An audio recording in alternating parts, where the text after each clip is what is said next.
আসসালামু আলাইকুম। আমি সামিয়া। আজকে ছোট গল্প পড়ে শোনাবো অবুঝ ভালোবাসা। সাল ২০১১। তখন ক্লাস 9-এ পড়ি। সবেমাত্র গোফের রেখা স্পষ্ট হতে শুরু করেছে। সারাদিন স্কুল আর বন্ধুদের সহিত আড্ডা দেওয়াই ছিল দৈনন্দিন রুটিন। ভালোবাসা কি সেটা নিয়ে তেমন কিউরিওসিটি ছিল না। বন্ধুদের অনেককেই দেখতাম প্রেম করে, হাত কাটে, চিরকুট লিখে, ফোনে কথা বলে, ইত্যাদি ইত্যাদি। সেদিন ছিল বুধবার, ৭-১০-২০১১।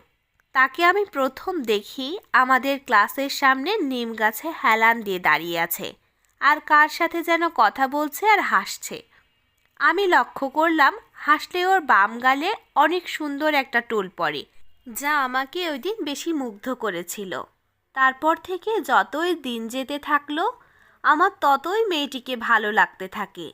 কথাটা আমি আমার সবচেয়ে কাছের বন্ধু বিশালকে জানাই।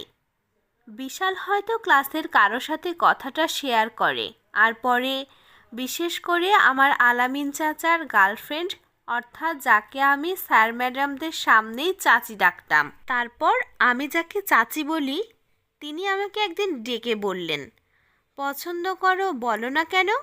আমি বললাম, কেমন করে বলবো? মেয়ে ক্লাস 6-এ পড়ে, যদি স্যারদের কাছে বিচার দেয়। এটা এমনিতেই বললাম। আসলে সবচেয়ে মজার ব্যাপার হচ্ছে, স্যারের কাছে বিচার দিলেও স্যার আমাকে কিছু করবে না, কারণ তখন আমরাই ছিলাম স্কুলের মাথা। যা বলতাম তাই করতাম। যাই হোক, পরের দিন চাচি আমাকে বলল, আজকে মেয়েটাকে তোমার কিছু বলতেই হবে। আমি কিছুক্ষণ ইতস্ত করে পরে বললাম, আচ্ছা ঠিক আছে, আমি বলবো। চাচি মেয়েকে আমাদের ক্লাসরুমে দক্ষিণের জানালায় এনে দাঁড় করালো আর বলল, নীল তোমায় কিছু বলতে চায়। আর চাচি বলল, এবার বলো, আমি পাশেই দাঁড়িয়ে আছি। কি বলবো বুঝে উঠতে পারছিলাম না।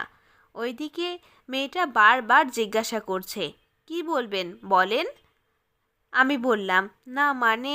মেয়েটা বলল, কি না মানে? না মানে বলছিলাম কি। কি এত না মানে মানে করছেন কেন? কি বলবেন বলেন। আসলে হয়েছে কি, কালকে বলি? না, আজকেই বলেন, না হলে আমি গেলাম। ওই শোনো, আমি না তোমাকে খুব পছন্দ করি। একদমই চোখ বন্ধ করে বলে ফেললাম। বলেই সেখান থেকে চলে আসলাম। কিছুদিন পর, এই যে শুনছেন, তাকিয়ে দেখি ওই মেয়েটি। আপনি তো অনেক সুন্দর গান করেন।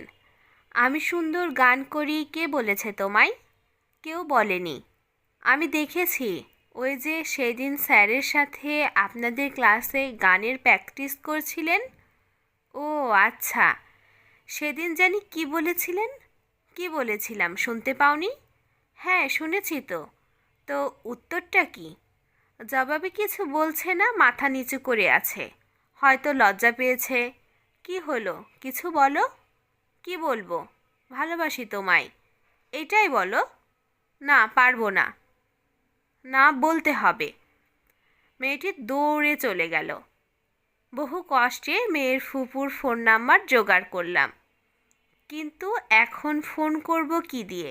আমার তো আর ফোন নেই, আর বাসার ফোন দিয়ে কথা বলা যাবে না। কয়েকদিন পর সে আমাকে পছন্দ করে এটা বলেছে, কিন্তু কথা খুব কম হতো ওর সাথে, কারণ ওই স্কুলে তার খালাতো বোন পড়তো। তারপর একটা ফোন কিনলাম, শুধু ওর সাথে কথা বলার জন্য। সম্পর্কটা বেশ ভালোই ছিল, কিন্তু ফোনেও কথা বলার সমস্যা। ওর সাথে প্রথম আমার যেদিন কথা হয়েছিল সেদিন 37 সেকেন্ড হয়েছিল, পরে আরেকদিন 50 সেকেন্ড। এই 2 দিনই কথা। প্রতিদিন স্কুল ছুটির পর তাকে বলে আসতাম যাচ্ছি, সেও আমাকে বলেই যেত।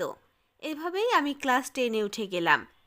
কিন্তু হঠাৎ কি জানি কি হলো, সে আমাকে একদিন এসে বলল আমার সাথে আর সম্পর্ক রাখবে না।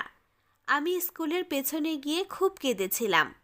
বিলাস আমাকে ওদের ক্লাসে গিয়ে তাকে অনেক বুঝিয়েছে, কিন্তু লাভ হয়নি।